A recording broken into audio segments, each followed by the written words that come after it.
افضل الناس بعد النبی صلی اللہ علیہ وسلم ابو بکر صدیق، رسول اکرم صلی اللہ علیہ وسلم کے بعد تمام انسانوں میں انبیاء علیہ السلام کے ماں سوا حضرت ابو بکر صدیق رضی اللہ تعالی عنہ افضل ہیں۔ پھر ان کے بعد عمر بن خطاب رضی اللہ عنہ، پھر عثمان بن عفان، پھر علی بن ابی طالب رضی اللہ تعالی عنہ۔ یہاں ایک بات سمجھیں کہ حضرت عثمان رضی اللہ تعالی عنہ کو ذو النورین کیوں کہتے ہیں، اور ذو النورین کہنے سے بعض لوگ غلط قسم کا استدلال کس بنیاد پہ کرتے ہیں۔ حضرت عثمان غنی رضی اللہ تعالیٰ عنہ کے گھر نبی کریم صلی اللہ علیہ وسلم کی 2 صاحبزادیاں یکے بعد دیگرے آئی ہیں۔ پہلے حضرت ام کلثوم رضی اللہ تعالی عنہ، حضرت رقیہ رضی اللہ تعالی عنہ، پھر وفات کے بعد حضرت ام کلثوم رضی اللہ تعالی عنہ۔ اب وہ لوگ جو رسول اکرم صلی اللہ علیہ وسلم کو بشر نہیں کہتے، نور کہتے ہیں، ان کا استدلال یہ ہے کہ دیکھیں حضرت عثمان کے گھر حضور کی بیٹیاں آئی ہیں اور دونوں بیٹیوں کو نور کہتے ہیں، اسی وجہ سے کہتے ہیں عثمان ذو النورین۔ تو معلوم ہوا کہ نبی نور ہیں، حضور نور ہوں گے تو پھر بیٹیاں نور ہوں گی، تو اس سے نور نبوت پر استدلال کیا جاتا ہے۔ ہمارا آسان سا سوال یہ ہے، اگر اس بنیاد پر ذو النورین کہتے ہیں کہ حضور نور ہیں اور بیٹیاں ان کی نور ہیں، ان کے گھر میں 2 نور تھے، یہ وجہ ہے کہ حضرت علی رضی اللہ تعالیٰ عنہ کو ذو النورین نہ کہو، ذو نور ہی کہہ دو۔ ان کے گھر میں بھی تو فاطمہ ہے، وہ بھی تو نور تھی۔ ابو العاص کے گھر میں حضرت زینب ہیں، وہ بھی نور ہیں، ان کو بھی ذو النور کہہ دو۔ تو رسول اکرم صلی اللہ علیہ وسلم کے دوسرے 2 دامادوں کو ذو النور نہیں کہتے، حضرت عثمان ہی کو ذو النورین کہتے ہیں۔ اس کا مطلب اس کی وجہ نور ہونا نہیں، اس کی وجہ کچھ اور ہے، وہ نور ہونا نہیں جو نور بشر والی بحث ہے، اس کی وجہ کچھ اور ہے۔ اس کی وجہ کیا ہے؟ اولاد کو نور نظر کہا جاتا ہے، قرۃ اعین، آنکھوں کی ٹھنڈک، اور نور بھی ٹھنڈک ہے۔ نظر کا معنی ہوتا ہے دیکھنا، آنکھ، بصر، وجوہ یومئذ ناظرہ، تو نور نظرن کا معنی ہے آنکھ کی ٹھنڈک۔ وَالَّذِي جَعَلَ الشَّمْسَ ضِيَاءً وَالْقَمَرَ نُورًا، اللہ تعالیٰ نے سورج کی روشنی کو ضیاء فرمایا ہے اور چاند کی روشنی کو نور فرمایا ہے۔ سورج کی روشنی میں ٹھنڈک نہیں ہے، چاند کی روشنی میں ٹھنڈک ہے، اس لیے اس کی روشنی کو نور کہتے ہیں۔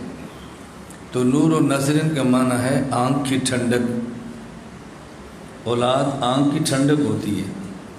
دعائیں مانگتے ہیں، ربنا ہب لنا من ازواجنا وذریاتنا قرۃ اعین، اے اللہ ہماری بیوی کو، ہماری اولاد کو ہماری آنکھ کی ٹھنڈک بنا دیں۔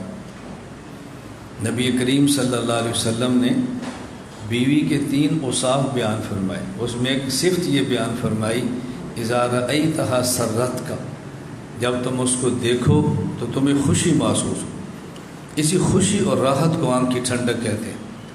میں یہ سارے دلائل اس پہ دے رہا ہوں کہ نور النظرن کا معنی آنکھ کی ٹھنڈک ہے، اور اولاد آنکھ کی ٹھنڈک ہوتی ہے۔ رسول اللہ صلی اللہ علیہ وسلم کے 3 بیٹے ہیں، آگے آئے گا، قاسم، عبداللہ اور ابراہیم، یہ تینوں آپ کے نور نظر ہیں۔ آپ کی 4 بیٹیاں ہیں، زینب، رقیہ، ام کلثوم، فاطمہ، چاروں نور نظر ہیں۔ حضرت عثمان کو ذو النورین کیوں کہتے ہیں؟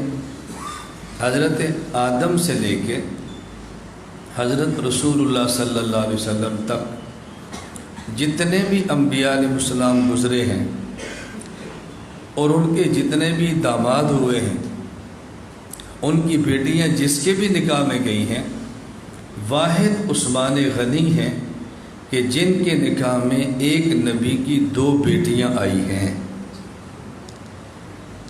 ذوالنورین اس وجہ سے نہیں کہا جاتا کہ حضور بشر نہیں نور ہیں اور آپ کی بیٹیاں بشر نہیں نور ہیں اس لیے ذوالنورین ہیں، اس لیے کہا جاتا ہے کہ بیٹی کو کہتے ہیں نور نظر، نور۔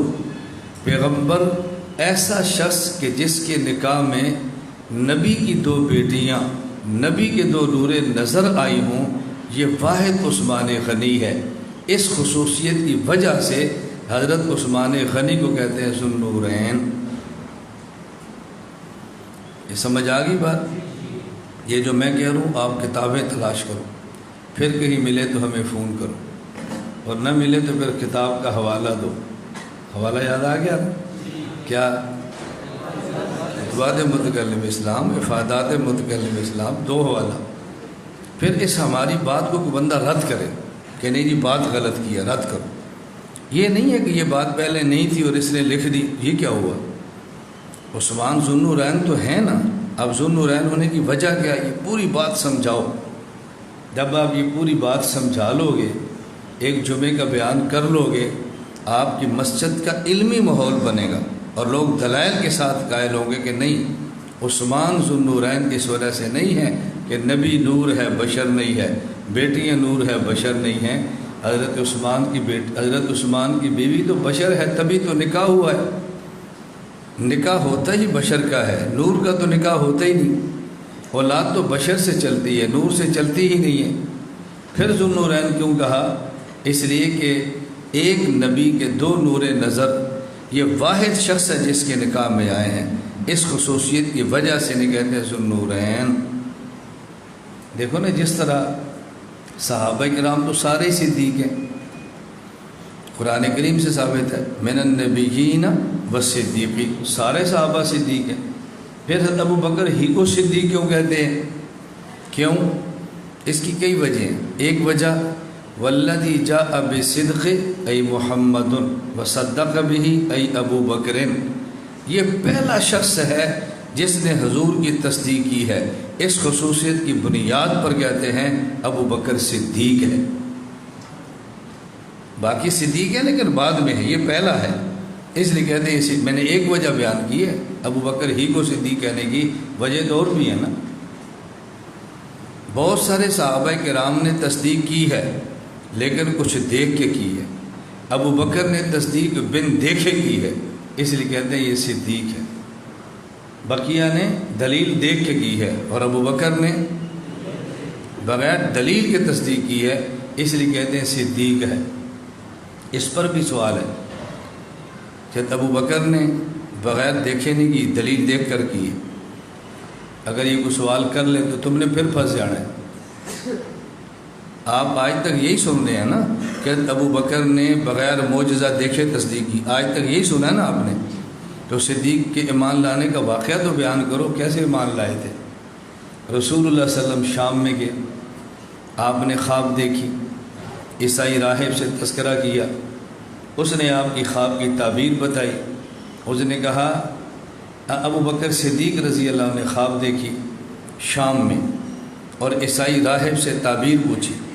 اس عیسائی عالم نے کہا مکہ میں ایک شخص پیدا ہوگا یا ہو گیا ہے جس کا نام ہے محمد صلی اللہ علیہ وسلم، انت تکون وزیرہ فی حیاتہ و خلیفتہ بعد وفاتہ، اس کی زندگی میں تو اس کا وزیر ہوگا اور اس کی وفات کے بعد تو اس کا جانشین ہوگا۔ ابو بکر صدیق نے دنیا میں کسی شخص کو یہ خواب نہیں بتائی، سینے میں چھپا لی خواب اور تعبیر۔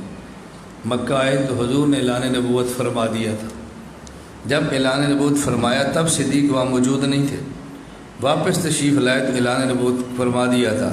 الخصائص الکبریٰ میں حضرت ابو بکر صدیق نے پوچھا مد دلیل علی ما تدعی یا محمد، دلیل مانگی ہے، آپ کے دعوے نبوت پہ کیا دلیل ہے؟ میں نے سنا ہے کہ آپ نے نبوت کا دعویٰ کیا ہے، جی کیا ہے، کیا دلیل ہے؟ حضور پاک نے فرمایا الدلیل علی ما ادعی رؤیاک التی رأیتہ فی الشام، میرے دعوے نبوت پہ دلیل وہ خواب ہے جو تو نے شام میں دیکھی ہے۔ صدیق اکبر نے کلمہ پڑھ لیا، اشہد ان لا الہ الا اللہ واشہد ان محمدا عبدہ ورسولہ، تو دلیل مانگی نہیں ہے۔ آپ کیسے کہتے ہیں ابو بکر صدیق واحد شخص ہے جس نے بغیر دلیل کے کلمہ پڑھا ہے؟ آپ کا تو یہ دعویٰ بھی ٹوٹ گیا ہے، اب کیا کرو گے؟ اب کیا کرو گے؟ تم پھر پھنس جاؤ گے۔ اس لیے میں کہتا ہوں آیا کرو ادھر کبھی کبھی، مٹ جائیں گے دل کے ارماں کبھی کبھی۔ ہم ایسے نہیں دعوت دیتے ہمارے پاس آؤ ہمارے پاس آؤ، ایسے نہیں دعوت دیتے۔ اور میں دیانتداری کی بنیاد پہ کہتا ہوں اگر میں علماء طلباء کو اپنے پاس آ کر پڑھنے کی دعوت نہ دوں، مجھے ڈر ہے کہ قیامت کو اللہ میرا مواخذہ نہ فرمائے کہ تو ان کو یہ بات کیوں نہیں کہتا تھا۔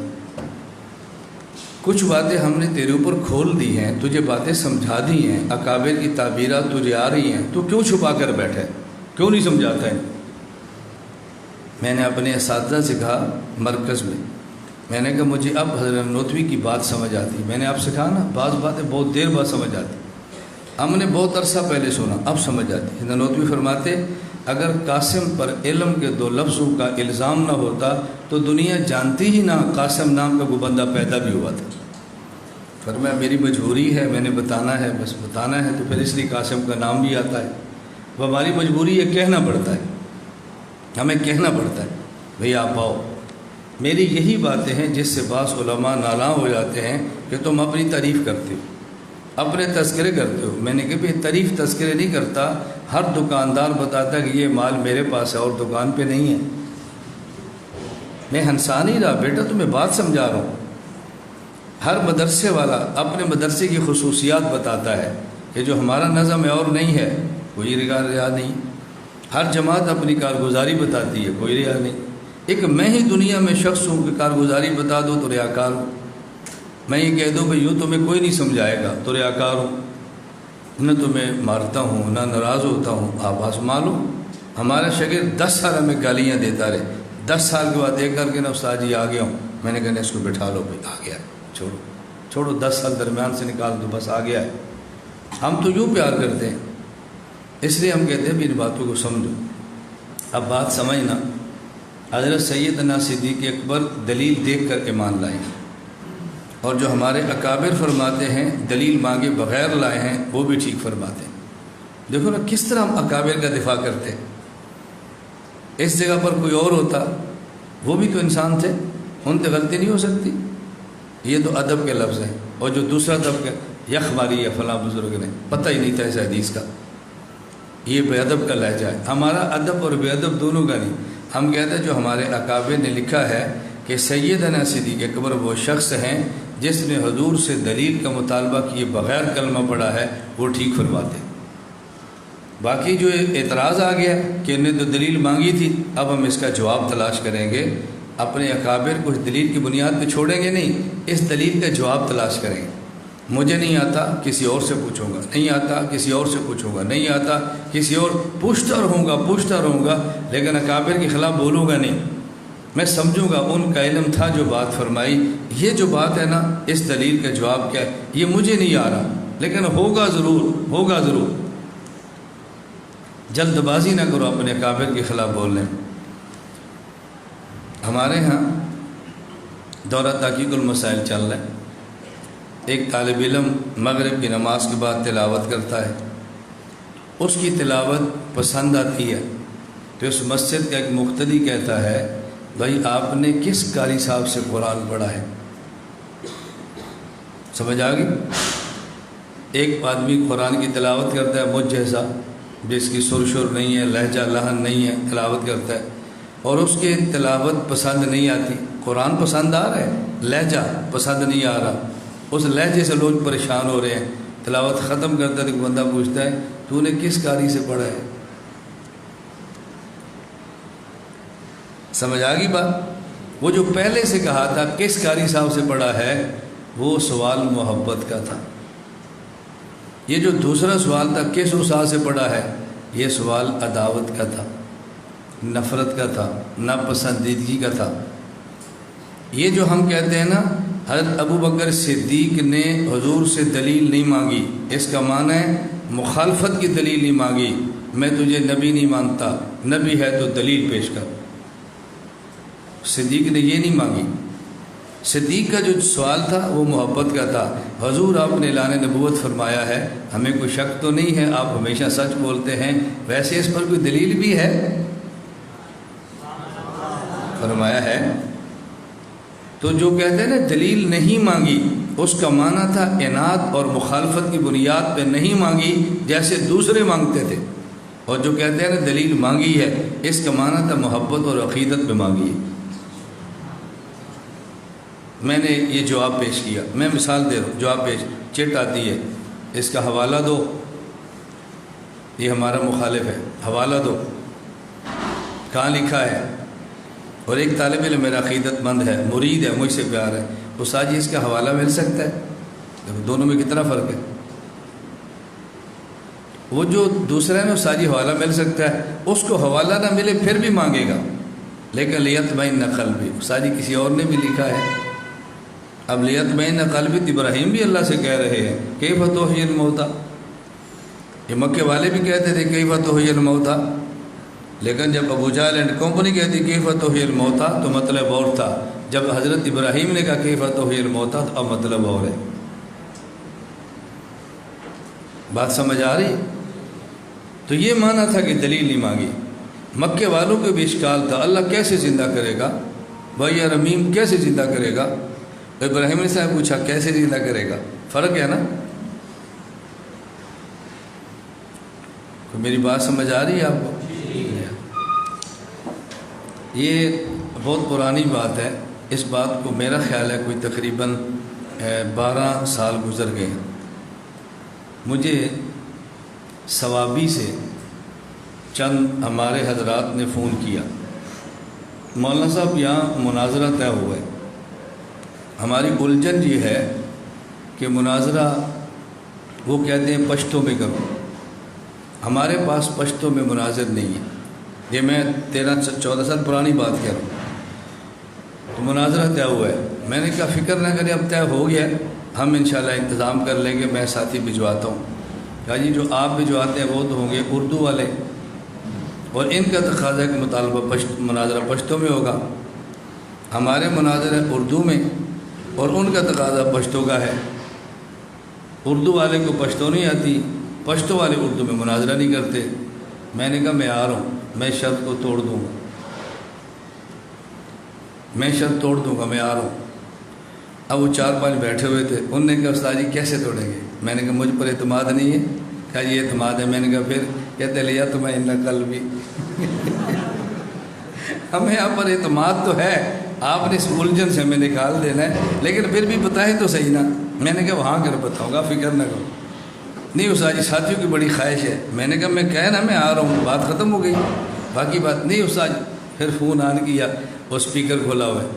میں نے کہا میں آپ سے پوچھوں گا یہ جماعت جو آپ کو مناظرے کا چیلنج دے رہی ہے یہ پورے پاکستان کی ہے یا خیبر پختونخوا کی ہے؟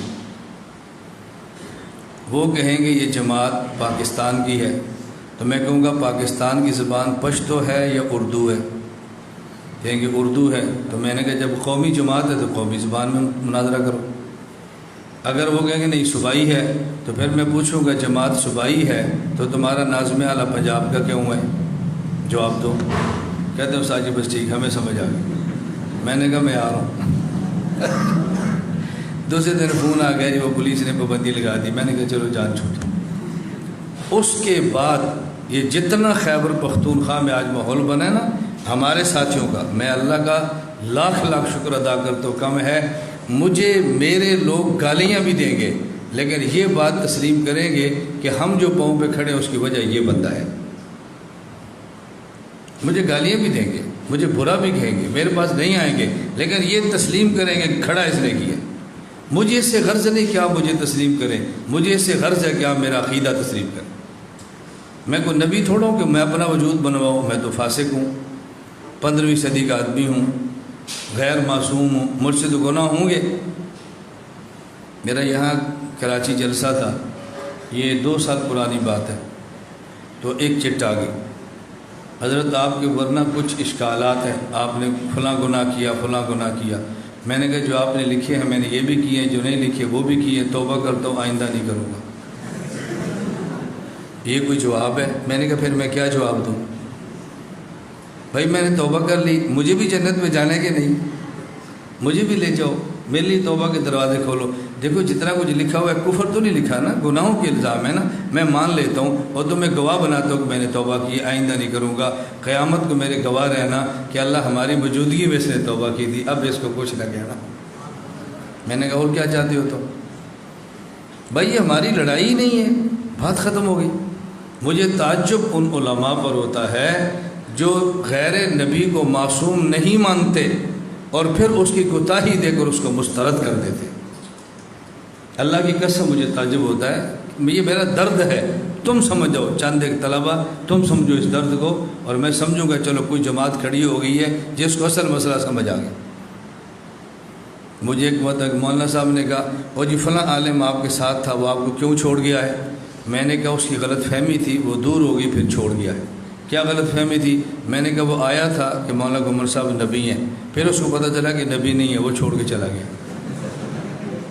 جی کیا مطلب؟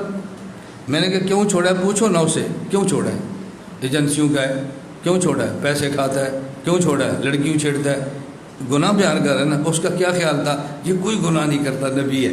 اب اس کو پتہ ہے تو گناہ بھی کرتا ہے، یہ تو نبی نہیں ہے تو چھوڑ کے چلا گیا۔ جی یہ کوئی بات ہے؟ تو میں نے کہا اس سے پوچھ لو نا کیوں چھوڑا ہے، پوچھو نا اسے بات کیا ہے۔ جو باتیں اس نے کہہ نہیں میں وہی باتیں تمہیں سمجھا رہا ہوں۔ دیکھو نا آپ دورہ کر کے جاؤ گے تو آپ کو لوگ کیا کہیں گے؟ مولانا الیاس گھمن صاحب کافر ہیں، بولو کیا کہیں گے؟ بھائی گناہ ہی گنوائیں گے نا۔ تو آپ مجھے نبی سمجھ کے پڑھ رہے ہیں یا غیر نبی سمجھ رہے؟ تو غیر نبی سے گناہ نہیں ہوگا تو پھر کیا ٹینشن ہے آپ کو؟ میرا جواب ہمیشہ یاد رکھنا، میں اپنے طلبہ سے کہتا ہوں، اپنے مریدوں سے کہتا ہوں، شاگردوں سے کہتا ہوں، کوئی شخص مجھ پہ الزام لگائے تم نے صفائی نہیں دینی، کوئی شخص مجھ پہ الزام لگائے تم نے صفائی نہیں دینی۔ بس صرف ایک بات کہنی ہے، ہم اس کو نبی سمجھ کر نہیں گئے تھے، جو سبق اس کے پاس پڑھنے کے لیے گئے تھے وہ آپ پڑھا دو، ہم وہاں نہیں جاتے۔ بس بات ختم ہو گئی، ختم ہو گئی نا۔ ہم الفقہ اکبر پڑھنا چاہتے ہیں آپ پڑھا دیں، ہم وہاں نہیں جاتے۔ ہم تحذیر الناس پڑھنا چاہتے ہیں آپ پڑھا دیں۔ اکابر پر اعتراضات کے جواب سمجھنا چاہتے ہیں استاد جی آپ سمجھا دیں، ہم نہیں جاتے۔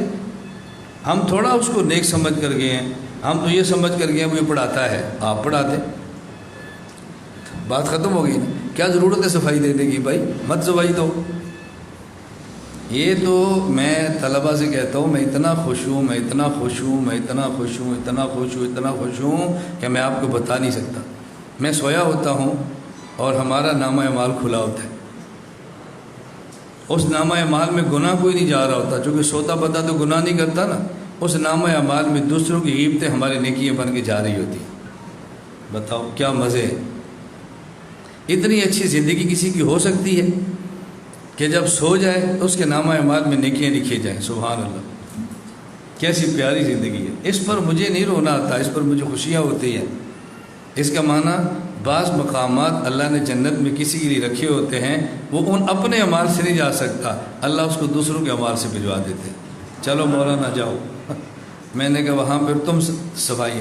اور یہ یاد رکھنا، جو شخص جس پہ الزام لگاتا ہے، قیامت کو جس کا الزام لگا ہے اس سے صفائی نہیں مانگی جائے گی، جو الزام لگاتا ہے اس سے دلیل مانگی جائے گی۔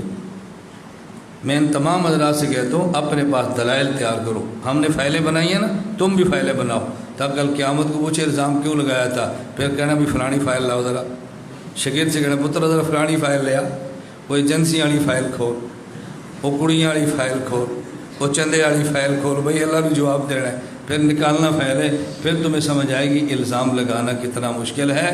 میں یہ باتیں آپ کو سمجھا رہا ہوں اپنی اولاد سمجھ کر، اپنے بیٹے سمجھ کر۔ میں تمہیں نصیحت کرتا ہوں، ہاتھ جوڑ کے کہتا ہوں، اللہ کے لیے اپنے اوپر الزام سہ لینا، اس کے بدلے میں کسی پر الزام نہ لگانا، بس سہ لینا، لگانا مت۔ قیامت کا معاملہ بہت سخت ہے، موت کے بعد کی زندگی بہت تلخ ہے، اللہ ہم سب کا خاتمہ ایمان پر فرما دے۔ یہ ساری ہماری بھاگ دوڑ اللہ کے لیے، آخرت کے لیے، قیامت کے لیے، یہ سب کچھ یہاں تباہ کر کے مت جاؤ۔ میں نے اس لیے آپ سے کہا دیکھو ہمارا اوپر کمرہ بنا ہوا ہے، آپ بعد میں آئے ہیں، میں پہلے آیا تھا، آپ چلے جاؤ گے میں سب سے بعد میں نکلوں گا، ہم ایک حجرے میں بند ہیں۔ یہ بہترین سا حجرہ ہے، تلاوت کرو، نفل پڑھو، مطالعہ کرو، مہمانوں کو کھانا کھلاؤ، مہمانوں کے ساتھ بیٹھو، کتنا بہترین ماحول ہے۔ اس ماحول کو غیبت کے ساتھ میں کیوں متعفن کروں، میں کیوں برباد کروں، میں کیوں تباہ کروں؟ پاگل ہوں میں؟ گھر چھوڑا ہے، بچے چھوڑے ہیں، سب کو چھوڑ کر یہاں بیٹھا ہوں اور تباہ کر کے یہاں سے واپس چلا جاؤں، کتنی بڑی نالائکی ہے۔ اللہ ہم سب کی حفاظت فرمائے۔ ابو بکر صدیق رضی اللہ تعالیٰ عنہ، سمجھ آ گئی حضرت ابو بکر کو صدیق کیوں کہتے ہیں؟ صدیق اکبر کے بعد پھر نمبر ہے عمر بن خطاب، پھر عثمان بن عفان، پھر علی بن ابی طالب رضی اللہ تعالی عنہ۔ جو ان کے مراتب کی ترتیب ہے وہی ان کی خلافت کی ترتیب ہے۔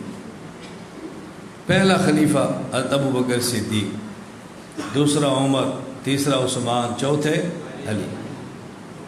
بات سمجھنا، ان میں سے حضرت ابو بکر اور عمر حضور کے سسر ہیں، حضرت عثمان علی حضور کے داماد ہیں۔ بھائی یہ چٹے پڑھا نہ کرو، دیکھو چٹے پڑھا نہ کرو، میرے سمجھ آ رہی ہے بات؟ کوئی پیچھے سے چٹ آئے تو پڑھا نہ کرو۔ دیکھو میں کتنی دور تک دیکھ رہا ہوں، چٹ لکھی ہے، پھر ایک بندہ پڑھ رہا ہے اور میں یہاں سے سمجھا رہا ہوں چٹے پڑھا نہ کرو۔ اب تمہیں سمجھ آ گئی میری نظر کس کس کونے تک ہوتی ہے، حالانکہ میں نے اینک بھی نہیں لگائی ہوئی۔ میں طلبہ سے پوچھتا ہوں بھی اینک کیوں لگاتے ہو؟ دیکھنے کے لیے، یہ جو دیکھنا ہے وہ بھی نظر نہ آئے۔ تو میں اینک لگاتے ہو پھر بھی سمجھ نہیں آتی، نظر نہیں آتی، اور ہمیں اینک نہیں لگائی، ہم یہاں سے اینک والے کو دیکھتے ہیں۔ بھائی چٹے مت پڑھو۔ یہ بات میں جو آپ کو سمجھاتا ہوں نا، میری عادت ہے، میں بات ایسے کرتا ہوں بندہ ہنستا رہتا ہے، بات ایسے کرتا ہوں، یہ میں تمہیں سبق سمجھاتا ہوں، یہ سبق کا حصہ ہے۔ کوئی چٹ دے کسی جگہ پر، اس چٹ کو پڑھو مت۔ اس بندے نے چٹ آپ کو نہیں دی، اس نے چٹ اسٹیج کے لیے دی، آپ کیوں پڑھتے ہو؟ آپ کے متعلقہ کام ہی نہیں ہے۔ میرا بیٹا اس کا خیال کرو گے ٹینشن فری ہو کے جیو گے۔ اب دیکھو نا، ایک چٹ آ رہی ہے، 10 بندے پڑھ رہے ہیں، یہ 10 کے 10 ٹینشن میں آ رہے ہیں نا، جواب نہیں آیا، لگ گئی نا پریشانی۔ اب یہ غیبت کریں گے، اس نے چٹ آگے نہیں دی، تمہیں کیا تکلیف ہے بھائی؟ چٹ بند کر کے آگے لاؤ، ہمارا دل کرے گا جواب دیں گے، نہیں دل کرے گا نہیں دیں گے۔ یہ چٹ پڑھتے جاؤ گے، میں بیان کر رہا ہوں، تم چٹیں پڑھتے رہو گے، آپ کو سبق گیا اور چٹ آ گئی، وہ چٹ تو یہاں سے پڑھیں گے پھر بھی آپ سن لیں گے نا، یہ سبق دوبارہ تمہیں کون سنائے گا؟ یہ میں اپنے سبق میں سمجھاتا ہوں تاکہ ہر سبق میں اس کا خیال کرو۔ سمجھ آ گئی بات؟ کسی استاد کی درسگاہ میں ہو، ایک طالب علم چٹ دے، پڑھو مت، اس نے آپ کو پڑھنے کے لیے نہیں دی، آپ کیوں پڑھتے ہو؟ آگے بھیجو۔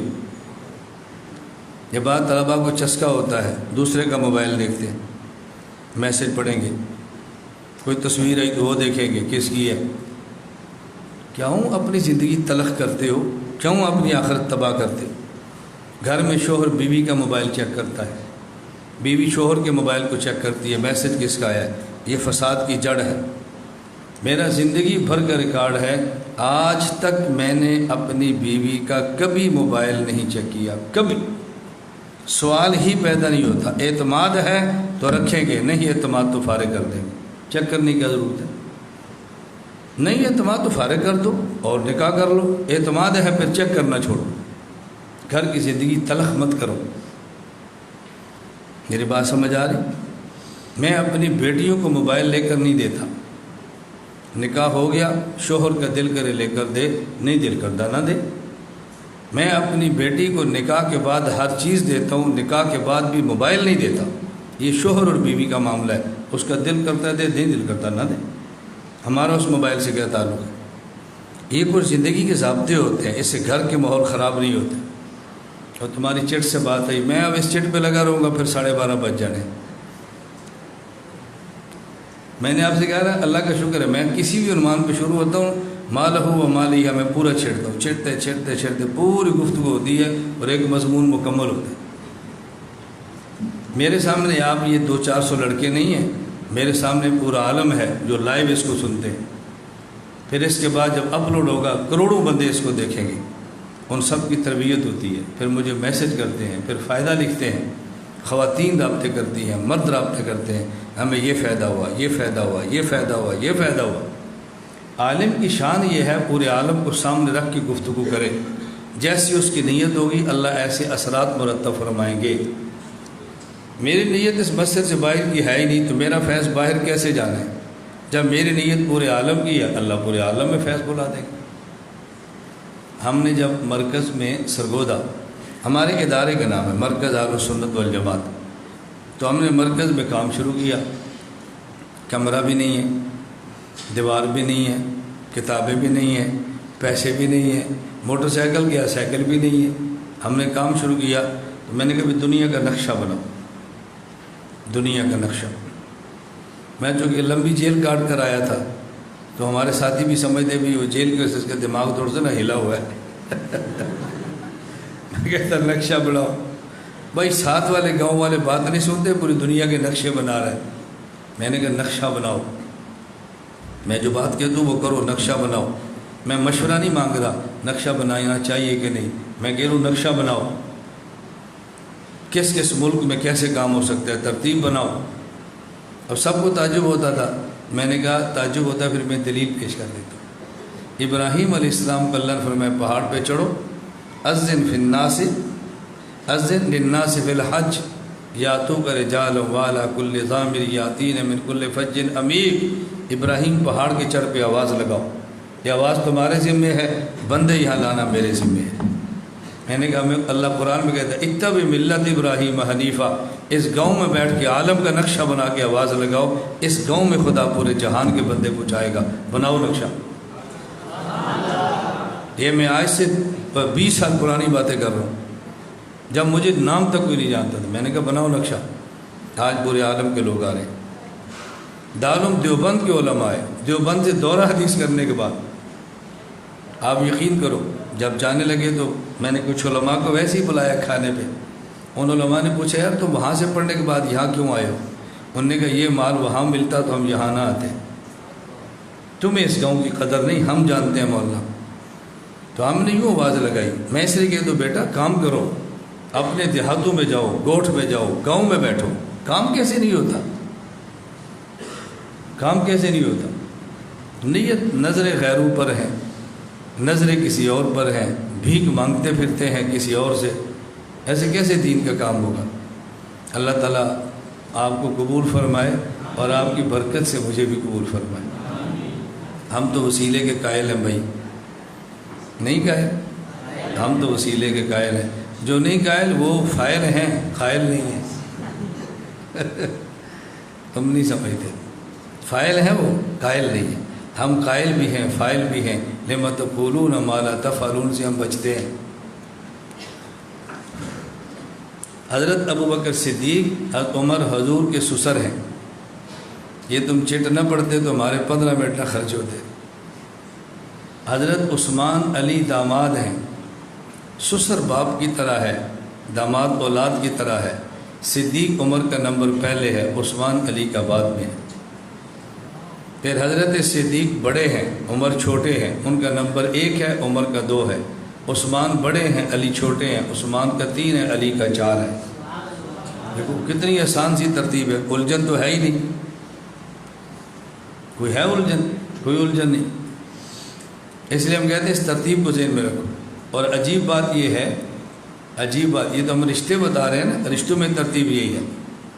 اور ویسے بھی آپ دیکھیں کہ حضور دنیا سے گئے ہیں تو سب سے پہلے ابو بکر، اس کے بعد عمر، اس کے بعد عثمان، اس کے بعد علی۔ دیکھو جانے کی ترتیب یہ ہے، نبی سے رشتوں میں جڑنے کی ترتیب یہ ہے۔ اچھا پھر اس سے حیران کن بات یہ ہے کہ حضور اکرم صلی اللہ علیہ وسلم جانے کے بعد ان حضرات کی قبریں بھی دیکھ لو نا تو حضور کے ساتھ ابو بکر ہے، پھر فاصلے پر عمر ہے، پھر فاصلے پر عثمان ہے، پھر فاصلے پر علی ہے۔ آج بھی ترتیب یہی ہے، ترتیب خلافت کو چھوڑ دو نا، آج بھی ترتیب یہی ہے۔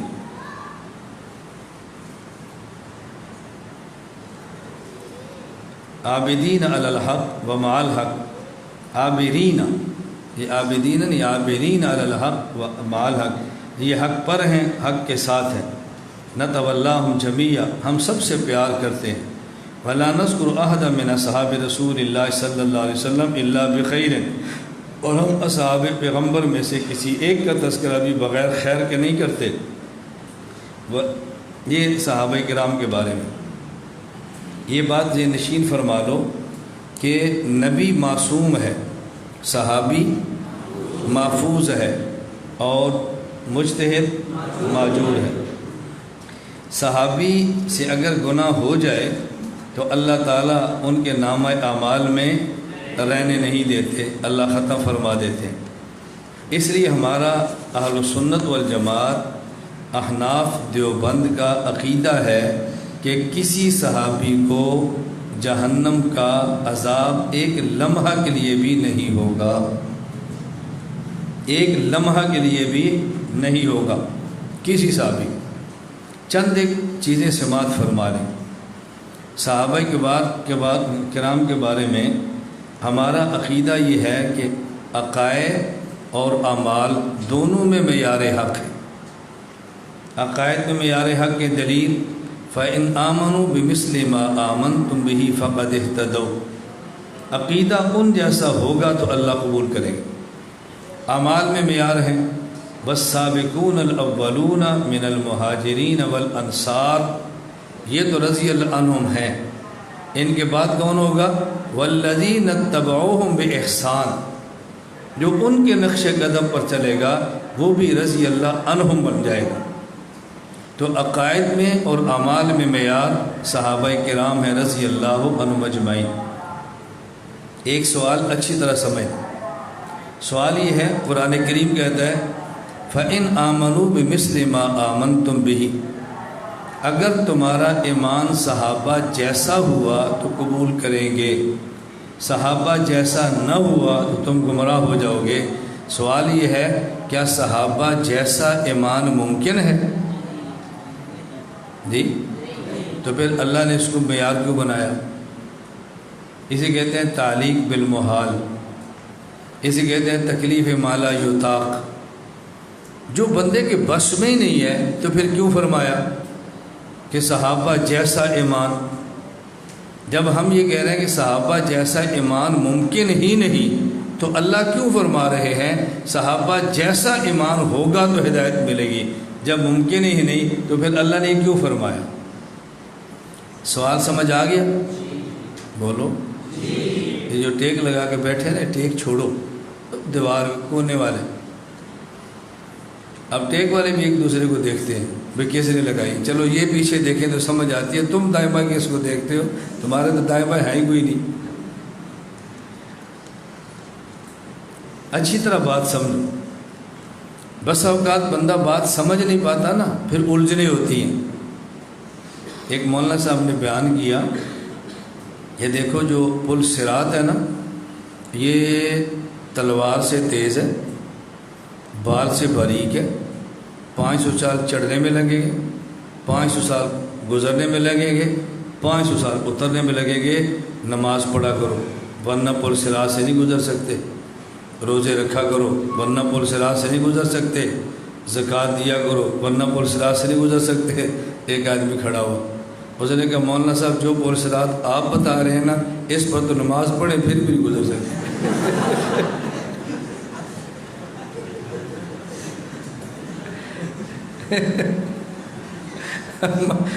خطیب صاحب چپ۔ اب چپ کیوں؟ وہ یہ بات سمجھا نہیں سکتے تھے کہ اس کا مطلب کیا ہے۔ اور یہ جو میں بات کہہ رہا ہوں نا، آپ ہنس تو پڑے ہیں، یہ آپ بھی نہیں سمجھا سکتے۔ آپ ایمان بالغیب لا سکتے ہیں، سمجھا نہیں سکتے۔ نہ یقین ہے تو کسی اور سے پوچھنا، پھر مجھے فون کرنا، پھر آپ کو سمجھ آئے گا ہم کیسے سمجھاتے ہیں۔ ہم کہتے ہیں نا، آیا کرو ادھر کبھی کبھی مٹ جائیں گے دل کے ارماں کبھی کبھی۔ وہ مولانا صاحب نہیں سمجھا سکے نا، آپ کراچی میں ہنس تو پڑے ہو، سمجھا آپ بھی نہیں سکتے۔ اس کا میں جواب نہیں دے رہا، اس لیے نہیں دیتا کہ تم کوشش کرو، تلاش کرو، جب نہ ملے پھر فون کرنا، جب مل جائے تو جواب لکھ دینا۔ ہمارے پاس 2 جواب ہو جائیں گے، ایک اپنا ایک آپ کا، ہم 2 جواب لکھیں گے، جو لکھے بتائے گا اس کے حوالے سے اپنی فائل میں درج کریں گے بھئی فلاں قبلہ نے میں ایک جواب اور دیا ہے، اور بتاؤ کیا اعزاز دے تمہیں۔ توجہ رکھنا، سوال کیا ہے؟ اگر صحابہ جیسا ایمان لاؤ گے ہدایت ملے گی۔ جب صحابہ جیسا ایمان ممکن ہی نہیں، اللہ پاک نے اس کو بنیاد کیوں بنایا؟ جواب، مثل کی 2 قسمیں ہیں، ایک ہے مثل بالکم، ایک ہے مثل بالکیف۔ کم کا معنی ہوتا ہے کمیت، مقدار، کیف کا معنی ہوتا ہے کیفیت۔ ایک یہ ہے جتنی چیزوں پر صحابہ ایمان لائے اتنی چیزوں پر تم لاؤ گے تو ہدایت ملے گی، اس میں سے ایک بھی چھوڑ دو گے تو ہدایت نہیں ملے گی۔ یہ ہے مثل بالکم۔ اور ایک کیا ہے؟ مثل بالکیف۔ جو کیفیت صحابہ کے ایمان کی تھی وہی کیفیت ہوگی تو قبول کریں گے، وہ نہیں ہوگی تو قبول نہیں کریں گے۔ جو مطالبہ ہے وہ مثل بالکیف کا نہیں ہے، مثل بالکم کا ہے، اور جو اعتراض ہے وہ مثل بالکم کی بنیاد پہ نہیں ہے، مثل بالکیف کی بنیاد پر۔ سمجھ آ گئی؟ اعتراض کرنے والے نے کیفیت سمجھی نا، حالانکہ کیفیت مراد ہی نہیں ہے، بلکہ کیا مراد ہے؟ فَإِنْ آمَنُوا بِمِثْلِ مَا آمَنْتُمْ بِهِ، اگر تم نے ان تمام چیزوں کو مانا جن کو صحابہ نے مانا تھا تو ہدایت ملے گی، ان میں سے ایک بھی چھوڑو گے تمہیں ہدایت نہیں ملے گی۔ اب کرو سوال۔ میں اس لیے ایک بات کا پرسوں بھی کی تھی، کل بھی کی تھی، آج پھر کہتا ہوں، اور ہر سبق میں کہتا رہوں گا، اعتراض کرنے والا نہیں سمجھا، اعتراض کیا ہے، ہم نہیں سمجھے، ہم نے جواب نہیں دیا، دونوں ایک ہی طرح کھڑے۔ وہ سمجھ جاتا اعتراض نہ کرتا، ہم سمجھ جاتے تو جواب دے دیتے۔ اللہ الذی خلق 7 سماوات ومن الارض، بولو، زمین آسمان کی طرح ہے۔ کوئی تم سے پوچھ لے، اللہ فرماتے ہیں ہم نے 7 آسمان بنائے اور ان کی طرح 7 زمینیں بنائی ہیں، جیسے آسمان ہے ویسی زمین ہے، تو اللہ نے مثل کیوں فرمایا؟ جواب آ گیا نا، مثل بالکم ہے۔ اب تم بولتے جاؤ گے، بولتے جاؤ، اعتراض آتے جائیں گے، تم نکھیرتے جاؤ گے، اب تمہیں کسی کتاب کی ضرورت نہیں پڑے گی، صرف ہم فقیروں کی صحبت کافی ہے۔ اب دیکھو آپ نے جواب دے دیے نا، اور یہ جواب کہ اللہ الذی خلق 7 سماوات من ارض مثلہن، مثل سے مراد مثل بالکم ہے، یہ مولانا ننوتوی نے تحذیر الناس میں لکھا ہے۔ اب دیکھو کیا مشکل نہیں ہے نا، اب آپ کھولتے جاؤ۔ میں اس لیے بیٹا بار بار کہتا ہوں، جب تک آپ پر بات کھلے گی نہیں نا، آپ کتابیں کھولو گے جواب نہیں حل ہوگا، اور جب آپ پر بات کھل جائے گی نا پھر آپ کو جواب کے لیے کتاب کی ضرورت پیش نہیں آئے گی۔ ہاں ظاہر ہے حوالے کے لیے پیش آئے گی، حدیث کے لیے حوالہ چاہیے، آیت کے لیے حوالہ چاہیے، لیکن مخالف کو مطمئن کرنے کے لیے، جواب دینے کے لیے حوالہ نہیں چاہیے آپ۔ میں کئی بار کہتا ہوں، دیکھو ابراہیم علیہ السلام نے فرمایا نا کیف تحیی الموتی اولم تؤمن، مانتے نہیں ہو؟ کہا جی مانتا ہوں۔ پھر کیوں پوچھتے ہو؟ لیطمئن قلبی، تاکہ میرا دل مطمئن ہو جائے۔ تو کیا ابراہیم کا دل مطمئن نہیں تھا پہلے؟ اگر اطمینان ہی نہیں ہے تو ایمان کیسا؟ اطمینان ہے تو پھر لیطمئن قلبی کا مطلب کیا ہے؟ سوال سمجھ آ گیا؟ اب جواب آپ تلاش کرنا، ہم چھوڑ کے آگے چلتے۔ تلاش کرو ایسا جواب جو دل کو لگے۔ جواب تو لکھے ہوتے ہیں، دل کو لگے۔ جواب ایسا ہوتا ہے جو دل کو لگے، بس، اور مطلب نہیں ہوتا۔ اس کا جواب دے دوں، یہ تلاش کر لو گے۔ دورہ ہے کراچی، میں نے آنا سرگودے سے، مولانا عبدالرزاق صاحب مجھ سے رابطہ کرتے ہیں، مولانا عبدالماجد صاحب رابطہ کرتے ہیں، مولانا کل دورہ ہے، آپ کہاں پر ہیں؟ میں نے کہا سرگودا۔ آپ کل پہنچ جائیں گے انشاءاللہ۔ کبھی ایسے ہوا میں نے وقت دیا اور نہ آیا ہوں، یہ تو میں پورا یقین ہے، لیکن اگر پھر بھی بتائیں نا آپ آئیں گے کیسے؟ آپ دیکھو ان کو پورا یقین ہے کہ میں آ جاؤں گا، پھر بھی پوچھ رہے ہیں آپ آئیں گے کیسے؟ آپ ٹرین پر آئیں گے، جہاز پر آئیں گے، اپنی گاڑی پر آئیں گے کیسے؟ ذرا ہم مطمئن ہو جائیں۔ ان کو یہ اطمینان ہے کہ میں آؤں گا. یہ اطمینان کیا چاہتے ہیں؟ کیسے آؤں گا. ابراہیم السلام کو یہ پتہ تھا اللہ زندہ کریں گے، بس میں یہ چاہتا ہوں کہ کیسے کریں گے. اب سمجھ آئی؟ ہمارا عقیدہ نا اللہ قیامت کو زندہ کریں گے. بولو، کیفیت کا پتہ ہے؟ کوئی حرج نہیں. ہمارا عقیدہ نا انبیاء قبروں میں زندہ ہیں، کیفیت کا پتہ ہے؟ کوئی حرج نہیں. ہمارا عقیدہ قبر میں ثواب و عذاب ہوتا ہے، کیفیت کا پتہ ہے؟ کوئی حرج نہیں. ابھی ہماری مجلس میں بیٹھو نا، سارے مسئلے کھل جائیں گے. اور جو ہماری مجلس میں نہیں بیٹھیں گے وہ بڑے سے بڑے بھی ہوں گے، چھوٹے سے چھوٹے بھی ہوں گے، اور ہم پہ اعتراض کریں گے. موت کے بعد کیا کیفیت کسی کو پتہ ہی نہیں، خام خواہ بحث کر رہے ہیں. ہم کب بحث کر رہے ہیں؟ ہم کر رہے ہیں. بڑے سے بڑے، چھوٹے سے چھوٹے، سارے ہمیں رگڑ رہے ہیں. بھائی موت کے بعد حیات کی کیا کیفیت ہے کسی کو پتہ ہی نہیں. یہ پنجاب والے خام خواہ لگے ہوئے ہیں. ہم کب لگے ہوئے ہیں؟ ہم کب کہہ رہے ہیں کیفیت کا پتہ ہے؟ ہم کب کیفیت سمجھا رہے ہیں؟ اب وجہ کیا ہے؟ نہ ہمارا بیان سننا ہے. اے پتر میری بات سن، تو پہلے اس کو بتا دے کس کے بارے میں کہہ رہے ہیں. کھڑا ہو، ذرا کھڑا ہو، چشمے والا کھڑا ہو. آپ نے اس کو کیا بتایا؟ جھوٹ نہیں بولنا، کیا بتایا؟ دیکھو نام لیا نا، اسے بیٹھ جاؤ. اس کی آواز مجھے آئی ہے؟ نہیں، میں نے سمجھ گیا کیا کہہ رہے ہیں. اسے کہتے ہیں اتقوا فراست المومن. میں کیوں بار بار کہتا ہوں؟ سمجھو میری بات کو. میں ہر روز تمہیں کتنی مثالیں دے کر سمجھاتا ہوں. میں نے بھی بندہ تمہارے سامنے کھڑا کر دیا. میں نے یہی کہا نا بھائی کیوں کہتے ہو فلاں کے بارے میں. میں نے یہی کہا نا. میں نے کہا پڑھا کس کے بارے میں کہہ رہا ہے؟ کہتے فلاں کے بارے میں. یہی بات تو میں کہہ رہا تھا. میں ان کو کھڑا نہ کرتا تو تم میں سے کہیں کہتے ہو ساجی پتہ نہیں کوئی اور بات کر رہا ہوگا، آپ نے خام خواہ کہہ دیا کسی کے بارے میں کہتا ہے. میں نے اس لیے کہا تاکہ تمہیں حق الیقین ہو، نہ حق نہیں، عین الیقین. حق الیقین تو اسے ہے، آپ کو عین الیقین ہے. اس کو حق الیقین ہوا ہے اور تمہیں عین الیقین کہتے ہیں مشاہدہ کو. حق الیقین کہتے ہیں تجربہ کو. مشاہدہ دوسرے سے ہوتا ہے، تجربہ ذات پر ہوتا ہے. یہ عین اور حق میں فرق ہے. ہماری تعبیرات دیکھی کیسے مزہ آتا ہے. وہ جاہل بیٹھا ہوتا وہ بھی عین الیقین حق الیقین سمجھتا. آپ نے پہلے سیب کی مثال دینی ہے، سیب کی مثال دینی ہے نا، کیلے کی مثالیں دینی ہے، بس ایک کی مثال چل رہی ہے. یہاں جاہل بٹھاؤ، ان پڑھ بندہ بٹھاؤ، وہ بھی سمجھے گا کہ مولانا صاحب نے قرآن کی اصطلاح کیسے سمجھائی. یہ میں بار بار تذکرہ اس لیے کرتا ہوں کہ آپ کا مزاج بنے، آپ کا رجحان بنے، آپ کو رغبت ہو اور آپ کو احساس ہو کہ ہم وقت ضائع نہیں کر رہے، ہم باتیں سمجھ رہے ہیں. فَإِنْ آمَنُوا بِمِثْلِ مَا، بولو ترجمہ کر دوں یہ باتیں کھولوں؟ میں بات کھول رہا ہوں تاکہ مسئلے کھلیں آپ پر. یہ جواب آ گیا ذہن میں؟ فَإِنْ آمَنُوا بِمِثْلِ مَا آمَنْتُمْ بِهِ.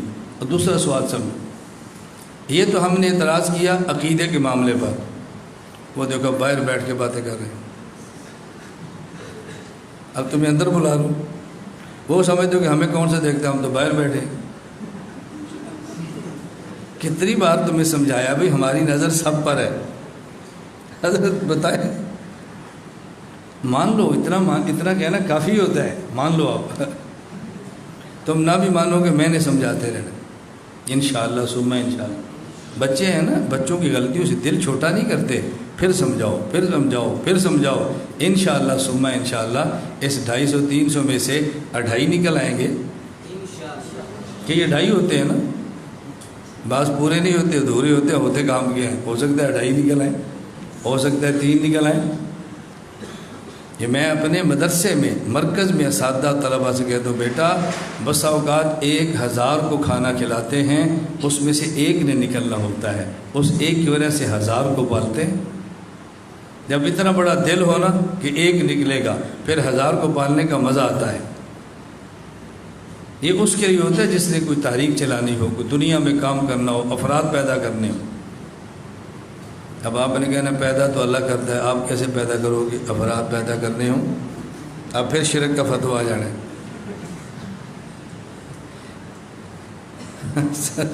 کچھ سمجھ آئیے آپ کو؟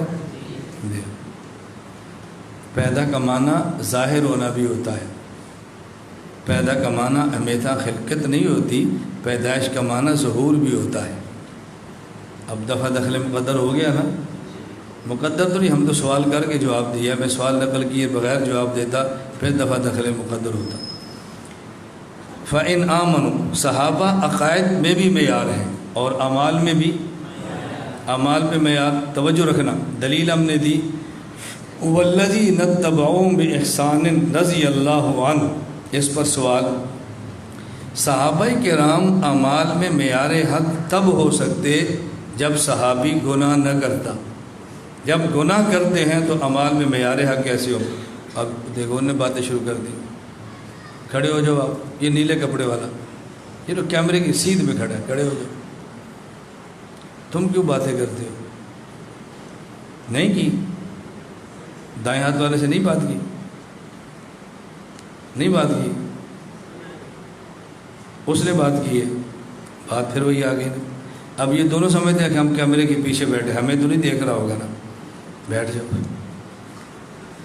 ان کا خیال ہے کہ کیمرے کے پیچھے بیٹھے، ہمیں تو نہیں دیکھ رہا ہوگا۔ اب تمہیں سمجھ آ گئی میں دیکھ رہا ہوں۔ استاد ہی کون سا جس کے شاگردوں پر نگاہ نہ، استاد کس بات کے؟ سوال سمجھو، ہم نے کہا صحابہ کرام اعمال میں، سوال بھئی اعمال میں معیار حق تو تب ہوں گے جب وہ گناہ نہ کریں، وہ تو گناہ بھی کرتے ہیں، تو پھر اعمال میں معیار حق کیسے ہوئے؟ اعمال میں معیار حق نبی کو بناتے جو معصوم ہے، آپ نے اعمال میں معیار حق صحابہ کو بنایا جو معصوم نہیں ہیں، ان سے زنا ہوا ہے، تہمتیں لگی ہیں، حد قذف لگی ہے، حد زنا جاری ہوئی ہے، وہ معیار حق کیسے ہو سکتے ہیں رضی اللہ عنہ؟ جواب سننا، معیار حق کا معنی کیا ہے؟ معیار حق کا معنی یہ ہے آدمی اللہ کا پسندیدہ بنتا ہے جب نیک اعمال کرے، جنت میں جاتا ہے نیک اعمال کرے، اللہ راضی ہوتے ہیں جب گناہ سے بچے، یہ جہنم سے بچتا ہے جب گناہ سے بچے۔ کوئی صحابی جہنم میں نہیں جائے گا۔ اگر آپ بھی چاہتے ہیں کہ جہنم میں نہ جائیں، جنت میں جائیں، تو پھر صحابہ کو سمجھیں، عقیدہ وہی ہو جو صحابی کا تھا، جنت میں جاؤ گے، ان میں سے ایک بھی چھوڑ دیا جہنم میں جاؤ گے۔ نیک اعمال وہی کرو جو صحابہ کرتے تھے، جنت میں جاؤ گے۔ اگر تم سے گناہ ہو گیا تو جہنم میں جاؤ گے، صحابہ سے گناہ ہو گیا وہ پھر بھی جہنم میں نہیں جائیں گے۔ کیوں؟ وہ گناہ کر لیتے تھے، اللہ نامہ اعمال میں رہنے نہیں دیتے تھے، جہنم ختم۔ جہنم میں تب جائیں جب نامہ اعمال میں گناہ رہ جائے۔ اب تم بھی نیک عمل کرو تاکہ جنت میں جاؤ، اور گناہ نہ کرو تاکہ جہنم میں نہ جاؤ۔ لیکن اگر گناہ ہو جائے جیسے صحابہ سے ہوا تھا، تم ایسے توبہ کر لو جیسے انہوں نے کی تھی، یہ ہے معیار حق۔ اب سمجھ آ گئی؟ معیار حق کا معنی یہ نہیں انہوں نے نیک عمل کیا تو تم نے بھی کرنا ہے، انہوں نے جو گناہ کیا وہ تم نے بھی کرنا ہے، نا، جو نیک اعمال انہوں نے کیے وہ آپ نے کرنے ہیں، اور اگر گناہ ہو گیا تو جیسے توبہ انہوں نے کی ویسے ہی تم نے کرنی ہے۔ وَالَّذِينَ اتَّبَعُوهُم بِإِحْسَانٍ، یہ تو نہیں کہ صحابی سے گناہ ہوتا نہیں تھا، ہوتا تھا، لیکن توبہ تم سے ہو گیا تم بھی توبہ کرو۔ یہ ہے معنی کہ صحابہ کرام رضی اللہ تعالیٰ عنہم اجمعین اعمال کے اندر بھی معیار حق ہیں۔ ایک عام طور پہ بڑا معروف اعتراض کیا جاتا ہے کہ جی صحابہ کرام کو تو عذاب نہیں ہوگا، تو رسول اللہ صلی اللہ علیہ وسلم 2 شخص قبروں پہ گزرے، ان کو عذاب ہو رہا تھا، آپ نے درخت کی ٹہنی لی، اس کو 2 ٹکڑے کیے، ایک ہی قبر پہ رکھا، پھر دوسری قبر پہ رکھا، فرمایا ان کو عذاب ہو رہا تھا چغل خوری میں، اور ایک ہوتا تھا پیشاب سے بچتا نہیں تھا، تو جب سبز ٹہنیاں رکھی اللہ نے عذاب ختم فرما دیا۔ تم کہتے ہو نہیں ہوتا، یہ تو ہو رہا تھا۔ بھئی یہ اعتراض تب بنے گا جب یہ ثابت کرو وہ قبریں صحابہ کی تھیں، یہ ثابت کرو کہ قبریں، لاؤ اس پہ دلیل۔ جب تک اس قبر کا صحابی کی قبر ہونا ثابت ہی نہ ہو تو پھر آپ اعتراض کیسے کریں گے؟ اعتراض تو بندے کا پکا ہونا چاہیے نا۔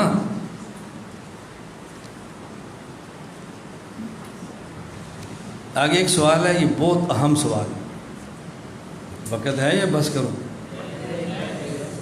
جی نہیں ہوگا میں نے تب بھی پڑھانا ہے۔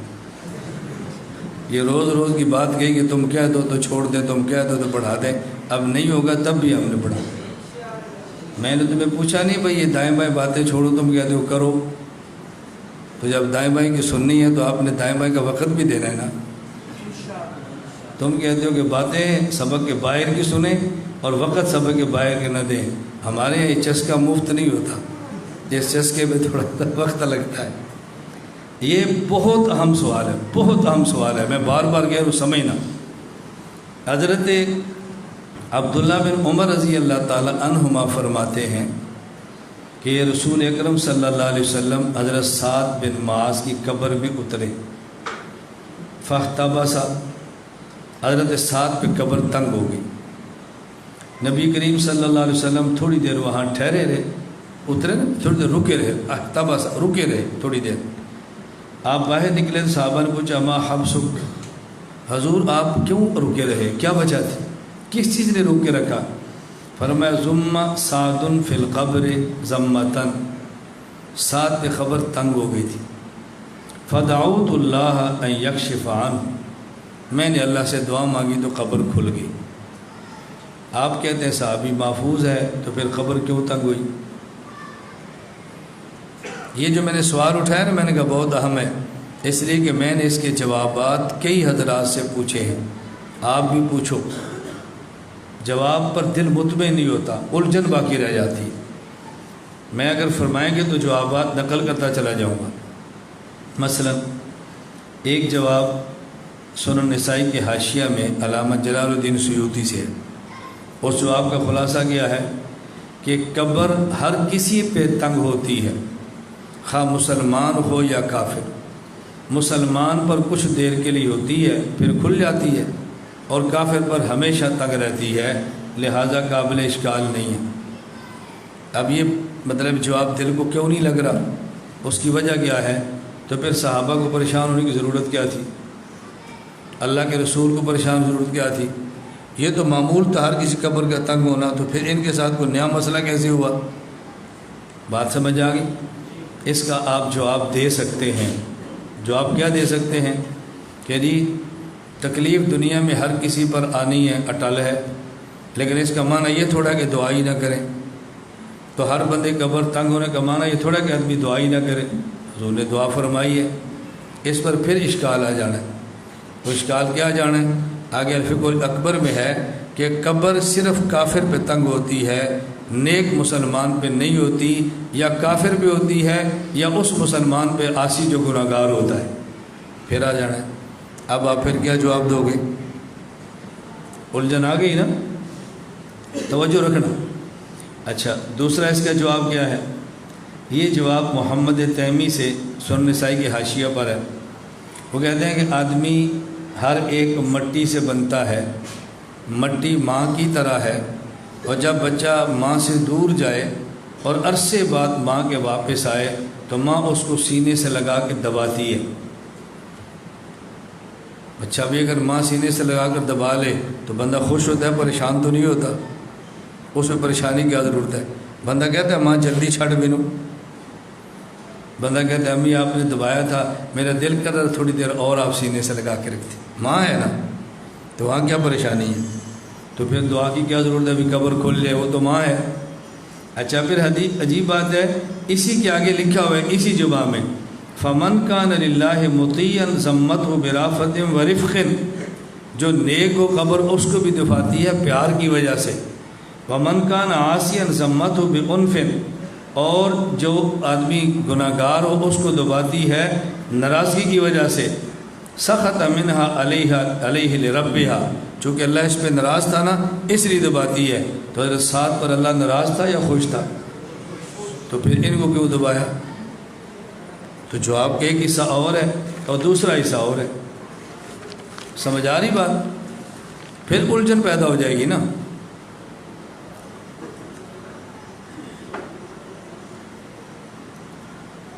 اب ایک اس کا جواب اور ہے، میں نے دو جواب پیش کیے، ایک جواب اور ہے یہ جواب معرف القرآن میں حضرت مولانا مفتی محمد شفیع صاحب رحمہ اللہ نے بیان فرمایا ہے، جلد 8 صفحہ 299 پر۔ وہ میں پورا پڑھ کے سناتا ہوں خلاصے کی بجائے، مختصر سے۔ فرمایا جن احادیث میں بعض صحابہ کرام پر مرنے کے بعد عذاب کا ذکر آیا ہے، وہ عذاب آخرت اور عذاب جہنم کا نہیں، برزخی یعنی قبر کا عذاب ہے، اور یہ کوئی بعید نہیں ہے کہ صحابہ کرام میں سے اگر کسی سے کوئی گناہ سرزد ہوا ہو اور اتفاقاً توبہ کر کے اس سے پاک ہو جانے کا بھی موقع نہیں ہوا، تو ان کو برزخی عذاب کے ذریعہ پاک کر دیا جائے گا تاکہ آخرت کا عذاب ان پر نہ پڑے۔ یہ جواب اس حد تک تو بالکل ٹھیک ہے کہ کوئی صحابی جہنم میں نہیں جائے گا، لا تمس النار من رآنی، صحابہ کے ساتھ قبر کی سختی نہیں ہوگی، اس کا کوئی وعدہ نہیں ہے، لیکن جہنم کی ہوا، گرم ہوا بھی نہیں لگے گی، اس کا وعدہ ضرور ہے۔ اس حد تک تو جواب بالکل ٹھیک ہے، یہ دل کو لگنے والا جواب۔ لیکن اتنی بات کہ صحابی محفوظ ہوتا ہے جس کے نامہ اعمال میں اللہ گناہ رہنے نہیں دیتے، وہ بات تو پھر رہ گئی نا۔ گناہ کر لیا تھا، توبہ نہیں کر سکا تو قبر میں سختی آ گئی، وہ بات پھر رہ گئی نا۔ میری بات سمجھ آ گئی؟ اب ایک اور جواب سماعت فرمائیں، وہ یہ ہے کہ موت سے لے کر حشر تک جو زندگی ہے، اس زندگی کو کیا کہتے ہیں؟ جی توجہ رکھنا، یہ زندگی وہ ہے جو اس زمین پر ہے، مکان یہ ہے، اور یہ زندگی وہ نہیں ہے جو اس زمانے میں ہو، مکان یہی ہے، زمان یہ نہیں ہے۔ تو چونکہ مکان یہ ہے، من وجہ یہ زندگی ہے، اور چونکہ زمان نہیں ہے تو من وجہ وہ زندگی ہے۔ گویا قبر کی زندگی دنیا کی زندگی کا تتمہ ہے اور آخرت کی زندگی کا مقدمہ ہے، جس کو شاعر مشرق علامہ اقبال نے بڑے پیارے انداز میں فرمایا تھا، غافل نے سمجھا ہے موت کو اختتام زندگی، غافل نے سمجھا ہے موت کو اختتام زندگی، ہے یہ شام زندگی صبح دوام زندگی۔ کیسا پیارا بات سمجھائی۔ غافل سے مراد ہے کافر، غافل نے سمجھا ہے موت کو اختتام زندگی، کافر نے سمجھا ہے، غافل نے سمجھا ہے موت کو اختتام زندگی، ہے یہ شام زندگی صبح دوام زندگی۔ ان کو اٹھاؤ بھائی، تھوڑا سا متوجہ کرو۔ آپ سب پیچھے کیوں دیکھتے ہو؟ میں جن کو اٹھاتا ہوں وہ تو دیکھ رہے ہیں نا، تھوڑا سا متوجہ ہو نا۔ میں نے کہا تھا سوال بہت اہم ہے، اتنا متوجہ کر رہا ہوں، تم پھر بھی سو رہے ہو۔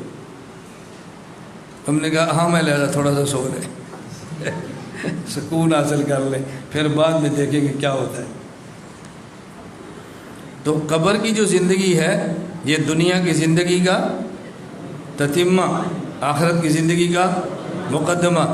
جس طرح بوقت موت پیغمبر پر سختی موت کی آ جائے، یہ عصمت نبوت کے منافی نہیں ہے، ما بعد الموت حشر سے پہلے صحابی پر قبر کی سختی آ جائے تو یہ حفاظت صحابیت کے منافی نہیں ہے۔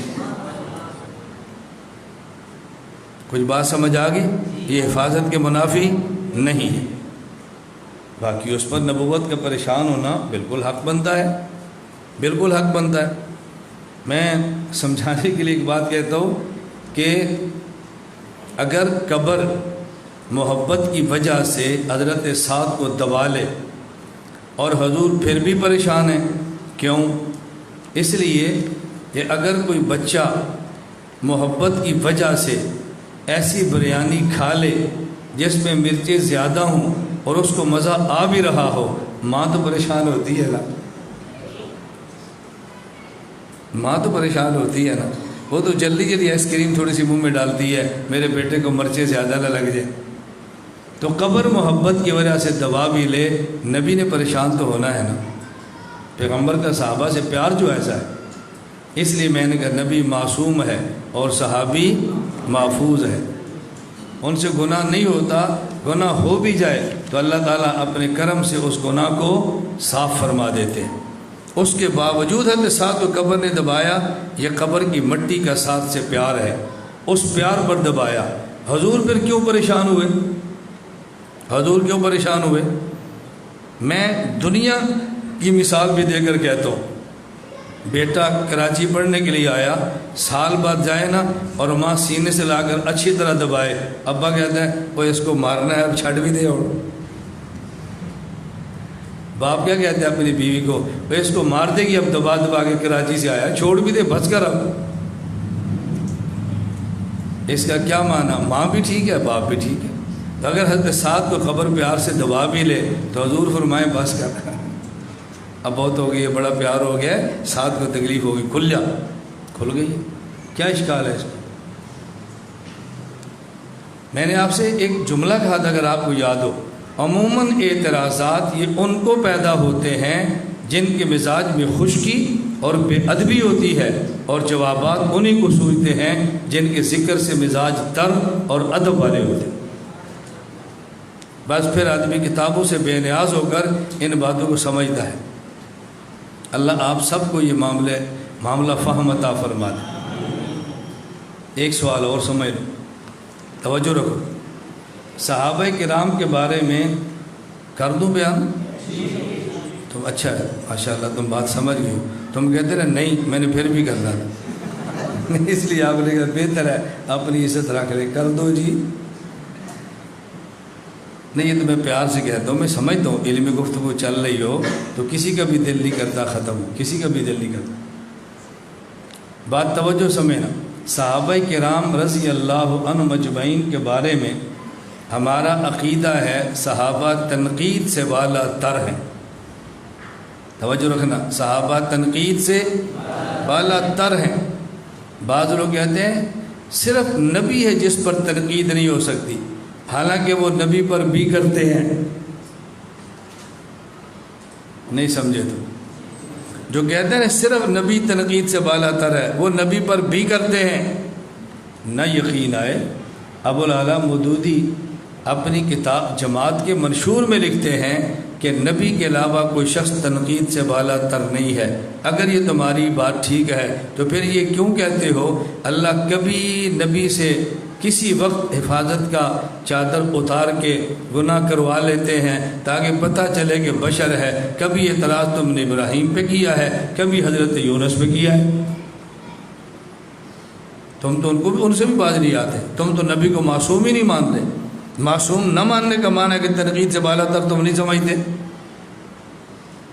میری گزارش سمجھ آ رہی ہے؟ اس لیے ہم کہہ رہے ہیں صحابہ تنقید سے بالا، یہ جو کہتے ہیں نبی کے ماں سوا کوئی بالا تر نہیں، یہ نبی پر بھی الیاذ باللہ اپنے ہاتھ صاف کرتے ہیں، امت کو دھوکہ دینے کے لیے جملہ کہہ دیتے ہیں، نبی کا لفظ استعمال کر لیتے ہیں۔ ہم کہتے ہیں صحابہ تنقید سے بالا تر ہیں، توجہ رکھنا، صحابہ تنقید سے بالا تر ہیں رضی اللہ عنہم۔ کیوں؟ اس لیے کہ دنیا میں کسی بھی شخص پر تنقید ہوتی ہے عقیدے کی وجہ سے، عقیدہ خراب ہے، یا تنقید ہوتی ہے عمل کی وجہ سے، یہ بے عمل یا بد عمل ہے۔ صحابہ پر تنقید عقیدے کی وجہ سے نہیں ہو سکتی۔ اگر عقیدہ ٹھیک نہ ہو وہ صحابی رہتا نہیں ہے، اور عمل کی وجہ سے ہم نے صحابی مانا نہیں ہے۔ تنقید کس بنیاد پہ کرو گے؟ پتہ نہیں تمہیں سمجھ بھی آئی کہ نہیں ہے؟ بھائی صحابی کسے کہتے ہیں؟ نمبر 1 ایمان، نمبر 2 صحبت نبوت۔ تو ایمان کا معنی تو عقیدہ ہے، جب عقیدہ ٹھیک نہیں ہوگا تو صحابی ہوگا؟ آپ نے صحابی مانا ہی نہیں، دل کھول کے تنقید کریں، آپ تو مان ہی نہیں رہے۔ اور جب آپ نے صحابی مانا ہے اس میں عمل کو دخل ہے، عمل بنیاد ہی نہیں ہے، پھر عمل کی بنیاد پر تنقید کیسے کریں گے؟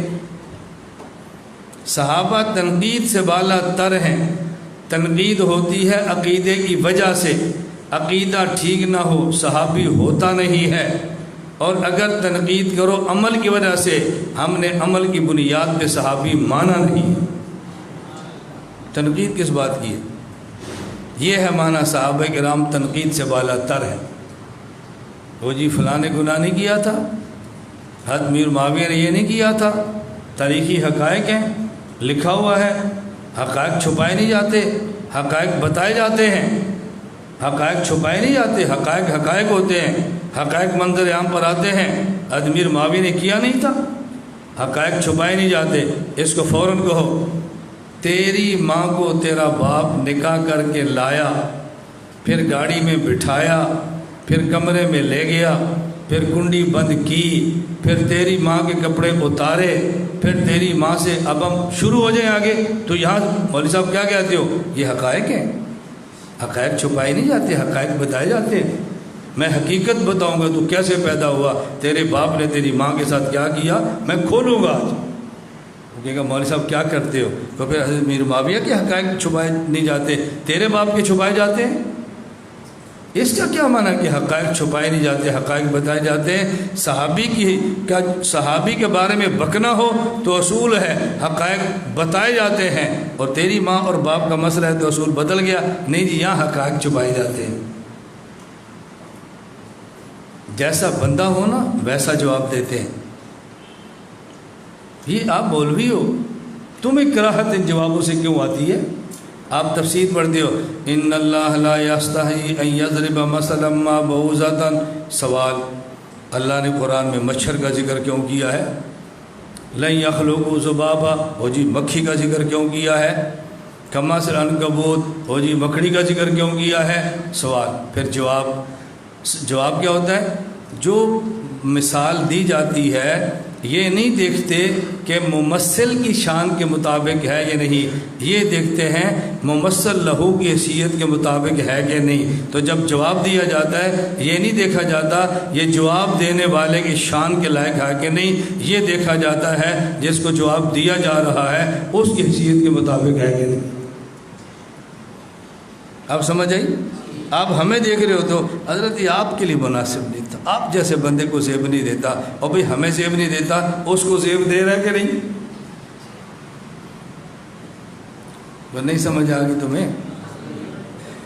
یہ اصول ہم نہیں سمجھتے، یہ اصول ہم نے پڑھا ہے، درسگاہوں میں پڑھا ہے، تفسیر میں پڑھا ہے، اور جب باطل کو للکارنا ہو، کوئی جواب دینا ہو، وہاں ماحول سے متاثر ہو جاتے ہیں۔ یہ ہائی سوسائٹی کے لوگ ہیں، ان کے لیے ایسی باتیں مناسب نہیں ہیں۔ صحابہ کرام سے بڑھ کر کوئی ہائی سوسائٹی نہیں ہے۔ ہم کسی کو نہیں مانتے، صحابہ اور اہل بیت کے مقابلے میں کسی کو نہیں مانتے۔ ہم سے کوئی توقع مت رکھے کہ تم صحابہ اہل بیت کو برا کہو اور ہم تمہیں ہائی سوسائٹی کا سمجھے، نہیں ہو سکتا، یہ ہم سے نہیں ہوگا بھائی، ہم سے نہیں ہوگا۔ ہمارے زندگی کے 2-4 دن ہیں، ہم اس کو غلاظت میں نہیں ڈبونا چاہتے، ہم صحابہ کے ساتھ سرخرو ہو کر جانا چاہتے ہیں۔ ہم چاہتے ہیں پوری دنیا ہمیں گالی دے، پوری دنیا بک بک کرے، لوگ ہم پر لان تان کریں، اور جب موت کے بعد اٹھیں تو صدیق کہیں ہمارا ہے، عمر کہیں ہمارا ہے، عثمان ولی کہیں ہمارا ہے، ازواج مطہرات کے ہمارا بیٹا ہے، پیغمبر کی بیٹی یہ کہتے ہیں ہمارا بھائی ہے۔ ہم خوش ہیں، ہم خوش ہیں۔ لوگ سمجھے مجھے محروم وقار و تمکین، لوگ سمجھے مجھے محروم وقار و تمکین۔ شعر سمجھ آ رہا ہے؟ تم تو پڑھے لکھے کراچی کے لوگ ہو بابا، تمہیں تو اردو آنی چاہیے۔ دیکھو میں دیہاتیوں سے خطاب کر رہا ہوں، کراچی میں خطاب ہو رہا ہے۔ لوگ سمجھے، یہ سارے لوگ بیٹھے ہیں، لوگ سمجھے مجھے محروم وقار و تمکین، مگر وہ نہ سمجھے کہ میری بزم کے قابل نہ رہا۔ لوگوں کو سمجھنے سے کیا ہوتا ہے؟ عالم کی شان یہ نہیں ہے ماحول سے متاثر ہو جائے، عالم کی شان ہے ماحول کو بدل کے رکھ دے۔ بیٹا تم نے قیادت کرنی ہے، تم نے لیڈر بننا ہے، تم نے امت کا ذہن بدلنا ہے، تمہارا ذہن اوپر نہیں آ رہا، امت کا کیا تبدیل کرو گے؟ آپ کا گراف اوپر نہیں جا رہا، امت کا گراف کیسے اوپر جائے گا؟ عالم کو نبی کا وارث بن کے جینا چاہیے، عزت کے ساتھ جینا چاہیے، غیرت کے ساتھ جینا چاہیے، اہل حق کے دلائل کے ساتھ جینا چاہیے۔ میں نے آپ سے کئی بار کہا نہ ڈرو نہ جھجکو۔ ڈرتا وہ ہے جس کے ساتھ خدا کی طاقت نہ ہو، اور جھجکتا وہ ہے جس کے پاس دلیل کی نعمت نہ ہو۔ خدا کی طاقت بھی ہو کوئی خوف نہیں ہے، اور دلیل کی نعمت بھی ہو کوئی جھجک نہیں۔ دونوں چیزیں، اللہ کی طاقت ملتی ہے اللہ اللہ کرنے سے، اور جب اللہ اللہ کرنے کو بدعت کہہ دیا جائے تو بتاؤ اللہ اللہ کہاں سے ملے گا؟ اللہ اللہ کرنے کو مجھے بات آتی کہتے ہیں وہ جی آپ اجتماعی ذکر کرتے ہیں، آپ جاہرن کرتے ہیں یہ تو بدعت ہے۔ میں نے کہا چلو میں جاہرن کرتا ہوں، اجتماعی کرتا ہوں، بدعت ہے، تو بتا تو آہستہ اور چھپ کر کتنا کرتا ہے؟ چھپ؟ میں نے کہا بھائی تو کرتا ہے چھپ کے؟ جی نہیں۔ انفرادر کرتا ہے؟ نہیں۔ پھر اجتماعی پر تو کیا فتوی لگا رہا ہے؟ بھائی آپ طلباء سے کہتے بیٹا دیکھو میں بھی چھپ کے کرتا ہوں، تم بھی کرو، میں بھی آہستہ کرتا ہوں، تم بھی کرو، یہ اجتماعی و جاہر نہ کرو۔ یہ بات ہمیں سمجھ آتی ہے؟ ہم نے ذکر ہی کا صفایا کر دیا۔ حضرت بنوری رحمۃ اللہ علیہ سے حضرت مولانا زکریا کاندھلوی رحمۃ اللہ علیہ کی جو گفتگو ہے نا خطوں کی دعوت میں، آپ پڑھو ذرا اس خطوں کی دعوت کو پڑھو۔ حضرت شیخ نے کتنا زور دیا خطوں کی دعوت میں، کہا حضرت مدارس میں مستقل ذکر ہونا چاہیے۔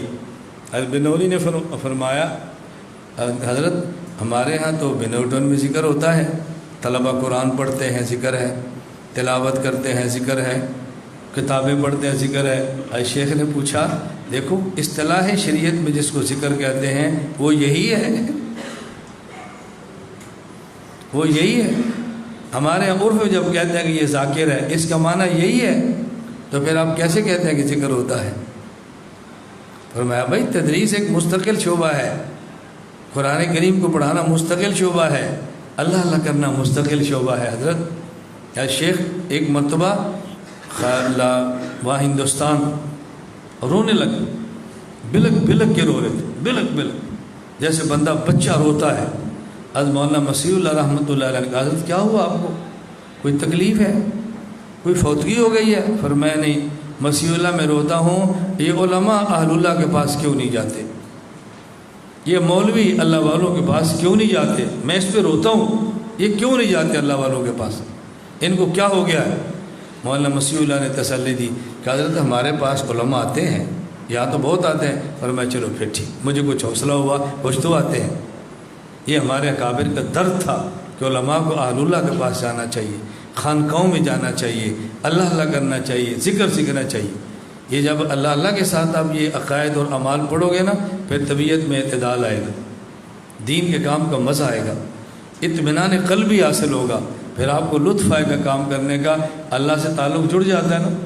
مولانا رومی رحمۃ اللہ علیہ فرماتے ہیں کہ جب ایک مٹکا نیچے سے اس کا پیندہ توڑ کے دریا اور سمندر پہ رکھ دیا جائے، اس سے جتنا بھی پانی نکالو وہ پانی ختم نہیں ہوتا، کیونکہ مٹکے کا تعلق سمندر سے جڑ جاتا ہے۔ فرمایا جس عالم کا تعلق عالم کا اللہ اللہ سے تعلق جڑ جاتا ہے، وہ جتنا بھی علم بیان کرے گا اس کا علم ختم نہیں ہوگا، کیونکہ اس کا پیندہ نیچے سمندر کے ساتھ ملا ہوا ہوتا ہے۔ اگر آپ چاہتے ہو آپ کے علوم آپ کی زبان پہ یوں جاری ہوں کہ آپ بولتے جائیں علوم ختم نہ ہوں، آپ بولتے جائیں واردات ہوں، آپ بولتے جائیں مسائل کھلتے چلے جائیں، پھر اہل اللہ کی خدمت میں رہو، کچھ وقت خانقاہوں میں گزارو۔ میں اپنے بارے میں عرض کرتا ہوں کہ میں نے کسی آدمی سے کورس مناظرے کا نہیں کیا، لیکن پورے 40 دن میں نے حکیم اختر رحمۃ اللہ علیہ کی خانقاہ میں پورا چلہ خانقاہ کا کاٹا ہے۔ میں حضرت کیا ٹھہروں، خانقاہ میں ٹھہروں، ذکر کرتے تھے، اللہ اللہ کرتے تھے، آج کی خدمت میں رہیں۔ ہم جڑیں اپنے حضرت کے ساتھ، اللہ تعالی ہمیں اپنے اکابر کی قدر کرنے کی توفیق عطا فرمائے۔ بس لے آؤ۔